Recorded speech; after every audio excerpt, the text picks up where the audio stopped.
আজকে ইফতারের টাইমে কি রান্না বাড়া করি তো এনারা ভিডিওটা দেউন এনে ডালের বড়া বানাইলাম মশমশা কইরে হেরিয়া পরে কইছে পাতাকপি ভাজি বানাইলাই পাতাকপি দিয়ে আর আলু দিয়ে আর ভাজি বানাইলাম। আসসালামু আলাইকুম কলিজার ভাই বোনেরা, আশা করি এনারা সবাই ভালো আছেন।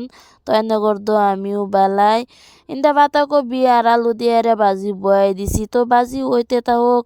আর এই যে ইন্দা কুই পাতা কই যে কুইয়ের হাঁক রান্দালাই, তো কুই পাতা আমি সুন্দর করে হাইরা বাচ্চা টাচ্চা লইছি দইয়া এটা লই এলাম। আরো আছে এই যে ইন্দা ডালের বড়া বানাইম যে, তো সুন্দর করে হাইরা আমি চাল বাটলাম আরো ডালও বাটলাম, কাঁচা মরিচ পেঁয়াজ রসুন মানে সবকিছু দিছি দিয়ে হাইরা সুন্দর করে মাহায়া চাইরা থই দিছি। ডালের বড়া বানাইম যখন অল্প বেসনও দিছি, কেলিগিয়া বেসনটা দিলে মানে একটু ভাল লাগে।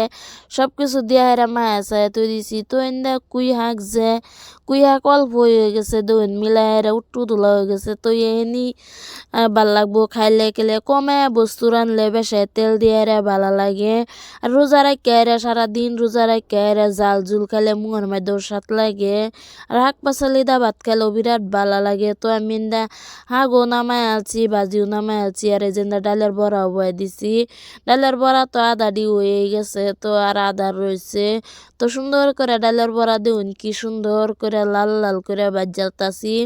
আর ডালের বড়া যত মশমশা করে বানাইবেন ততই ভালো লাগে, আর যত মানে মশমশা বড়াই তো ভালো লাগে। আপনারা কিভাবে বানাইন অবশ্যই কমেন্টও জানাইবেন।